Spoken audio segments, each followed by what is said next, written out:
Bhati sir की science class में आप सभी का स्वागत। आज का टॉपिक है न्यूटन के गति के नियम। न्यूटन गति के नियम में प्रथम नियम, जिसे जड़त्व का नियम भी कहते हैं,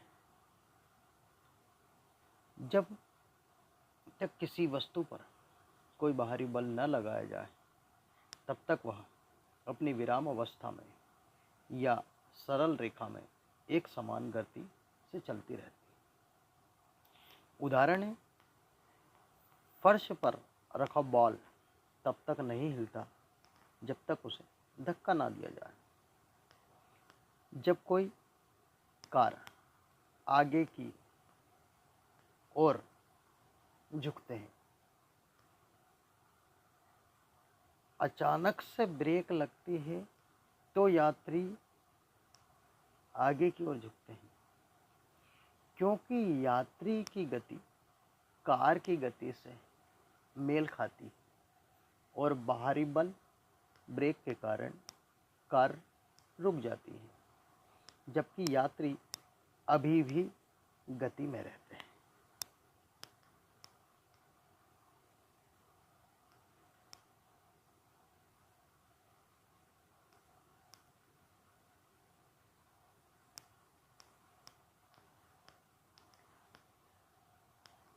न्यूटन का द्वितीय नियम, किसी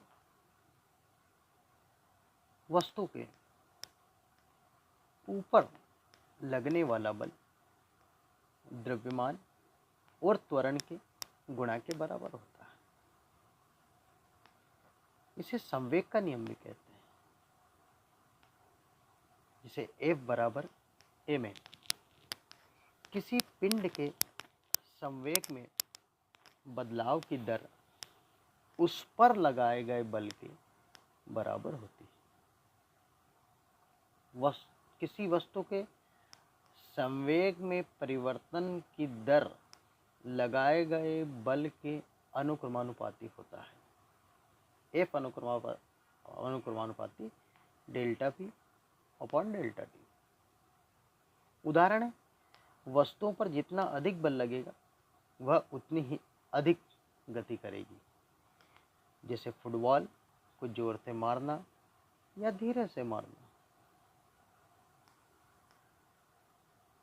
हमारा तीसरा नियम, न्यूटन का तृतीय नियम, जिसे क्रिया प्रतिक्रिया के नियम से जानते हैं।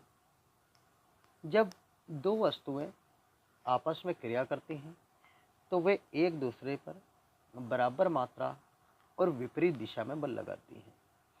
क्रिया प्रतिक्रिया बल कहलाता है। उदाहरण है, बंदूक से चलने वाली निकलने वाली गोली या बंदूक से गोली चलना। दूसरा है, रॉकेट के पिछले हिस्से में तेजी से गैसें निकलती हैं और रॉकेट ऊपर की ओर उड़ता है। नाव के किनारे से धक्का देते नाव आगे की ओर बढ़ती है। जमीन पर कूदना, उतनी ही ऊंचाई तक हवा में उठ पाना। दीवार पर गेंद को फेंकना और पुनः लौटकर वापस आना। न्यूटन ने इन नियमों का उल्लेख सबसे पहले साल में 1687 में अपने ग्रंथ फिलोसफी नेचुरल प्रिंसिपिया मैथमेटिका में किया था। आज हमने देखा न्यूटन के प्रथम, द्वितीय, तृतीय नियम के बारे में, उदाहरण सहित समझा।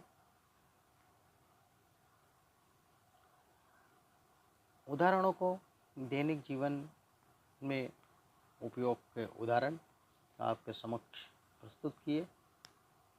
धन्यवाद।